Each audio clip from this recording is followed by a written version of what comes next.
Hello everyone, this is AndresRestart, and this time we are talking about the significance of Donkey Kong Country Returns HD being announced during the most recent Nintendo Direct. I think it's actually suggesting a lot here, and in a few different ways.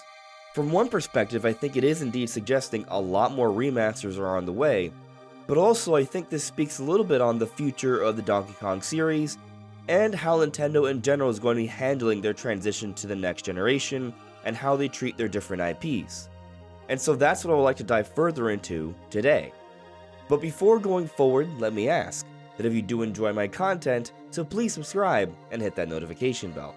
So I was actually very excited to hear this announcement of Donkey Kong Country Returns HD during the Direct. Why? Because I'm a big Donkey Kong fan, and it's been such a long time since I've played Country Returns because I did not play the 3DS version, but I played the original on Nintendo Wii, and the 3DS version has extra levels, and they are remastering those levels for this newer version as well. So there's going to be some new content in there for me personally. This is going to be the best looking version, and since it's been such a long time since I've played this game, for me it's going to feel pretty fresh, so I'm very excited for it. That said, I recognize that it cost $60, and for some people that may feel overpriced. But this is kind of how Nintendo's handling most of their remasters. They're being priced as full-priced games.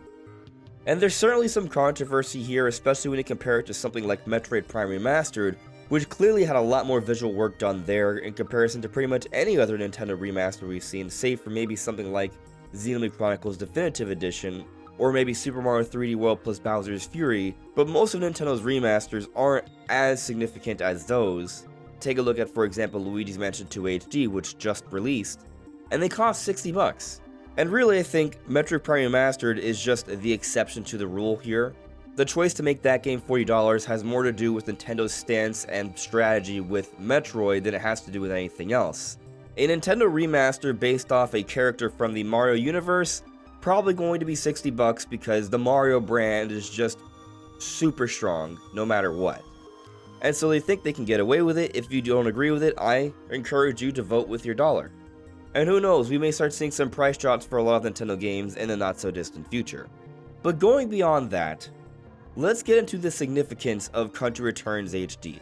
So first off, this game is interesting because Nintendo's already remastered Donkey Kong Country Returns, but on the Nintendo 3DS, Donkey Kong Country Returns 3D. And here they are doing it again. Nintendo doesn't usually do this. Typically, once they remaster a game, they're not going to do it again unless they're coming at it from a somewhat unique angle here. Or let me rephrase, repurpose, because there is definitely a blurred line or constant debate about what's a remake and a remaster. But taking a look at Super Mario 64, we had the original on N64, the remake on Nintendo DS and Super Mario 64 DS, and then also the remaster or emulated compilation, Super Mario 3D All-Stars, that came out a few years ago.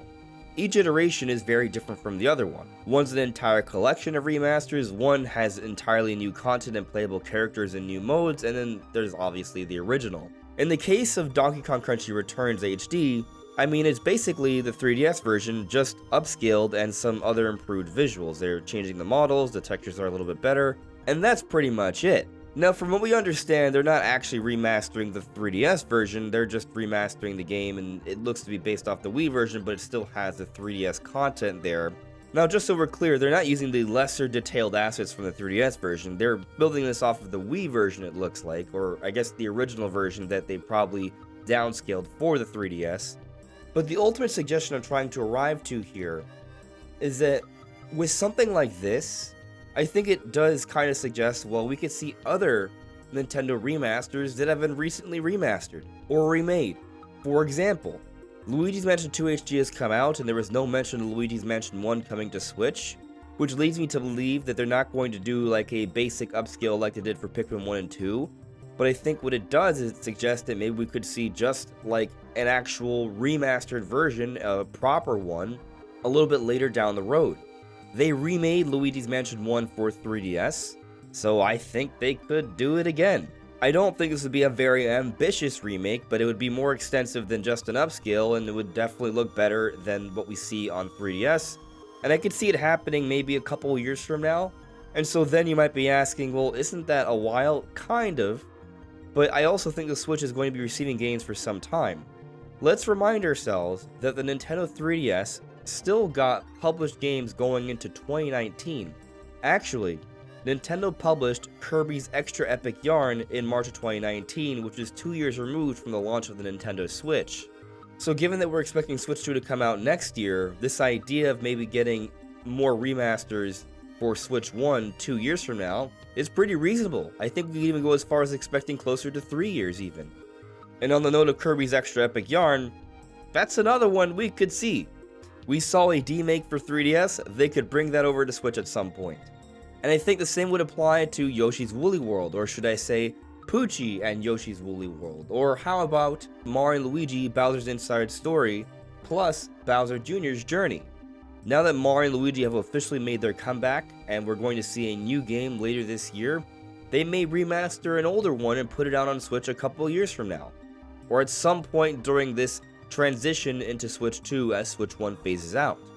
I even think it's worth entertaining the possibility that we could see a remastered version of Metroid Samus Returns, something that has spruced up visuals that is closer to Metroid Dread. Not as good because they wouldn't put that much work into it, but enough for it to look significantly better and match up relatively well to the Switch. I think this is actually conceivable now that we've seen something like Donkey Kong Country Returns HD. And so I think it opens the floodgates for even more remasters to come to Nintendo Switch in these waning years. Before this announcement, I had very little hope that we could see something like Metroid Samus Returns remastered for Switch. But now, I'm filled with a little bit more optimism. Even if it's not that one particular game, some of the ones I mentioned I think have an increased likelihood now. But this isn't the only takeaway I have from the announcement. As I mentioned earlier, I think this also has some implications for how Nintendo's going to be operating, handling some of their IP at the end of this generation. So the Donkey Kong intellectual property, we've definitely been thinking that Nintendo has been planning something. Donkey Kong has their involvement with the movies, they're opening up the next park, there have been the rumors of a new game. I believe those rumors to be true. I think a new game is coming. Perhaps it's related to that codename leak of Silver Star. Maybe something based off Mario Odyssey, but a 3D style Donkey Kong game. I think something like that is still in the works. I'm willing to predict that we'll see something like that within the next few years. But with the announcement of Country Returns HD, I think what it makes clear is that something like that, while it may have been done and ready, I'm not sure, they're not going to announce that for Switch. That's being saved for Switch 2. So at this stage, I think most games that have like a high level of ambition and budget, they're not coming out for Switch 1. They're coming out for Switch 2, and instead, if Nintendo wants to keep that particular series relevant, they're going to be providing some type of remaster to hold over fans. And so we're getting this Donkey Kong game to kind of maintain that Donkey Kong momentum, a little bit of a build-up here to something bigger, perhaps for Switch 2. Are there other cases we might see like this? I think so. Potentially, we could see an announcement for an F-Zero GX Remastered that comes to Switch sometime next year, maybe, as a game we can play on Switch, even though people are already starting to enjoy their Switch 2s. But perhaps a few years from now, there will be a new F-Zero made exclusively for Switch 2. Or maybe there's a new Star Fox game in the works, and in the meanwhile, we see something like a Star Fox Assault announced to hold us over until that point. To close out this discussion here though, I've heard some talk that Nintendo is slowing down on the remasters after what we've seen with the recent Nintendo Direct, and to that I say, not really. All what we're seeing is that Nintendo is closing out the year strong with 3 really awesome games that are new, but they still announced an additional remaster in Donkey Kong Country Returns coming out in January. I expected there to be a new 2D Zelda and a new Mario Party announced during this Direct, and maybe some other sort of surprise. I thought maybe like a Tomodachi Life remaster, but instead what they've done is given us Mario and Luigi, which I didn't see coming. I thought we would have to wait longer for that one. And so that's a nice surprise, but this idea that the remasters are done, I don't really agree with that. Nintendo always comes in with a stronger, more significant lineup for the holidays, usually filled with mostly new games. So really this is par for the course here. If Nintendo starts announcing a whole bunch of brand new games for Switch 1 to come out in the first half of next year, then I will concede that this trend is ending, but I very much doubt that would be the case. Most of Nintendo's new projects are being saved for Switch 2, but they're still strategically saving some particular games to carry the Switch forward until the time is right, which is why we're looking at a pretty solid lineup to close out 2024.